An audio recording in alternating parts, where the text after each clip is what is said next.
গাভী মাতার পায়খানায় গোবরের জল করে ছড়ানো যায়, যায় কি? সেটা ছড়ালে কি হয়? অসুচি কাটে, অমঙ্গল দূরে যায়, আর বীজাণু নাশ হয়, তাই না? কিন্তু শূকরের পায়খানাতে জল করে দিলে, মানুষের পায়খানা দিলে, মানুষ তো শ্রেষ্ঠ জীব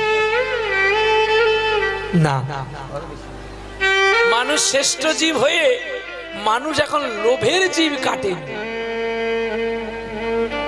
মানুষ সর্বভূত আহারাদি প্রাণী, মানুষ সবটা টেস্ট করে নিয়েছে, একটু বাকি আছে মানুষের মাংসটা মানুষকে খেতে, এই জায়গাটা শুধু বাকি আছে।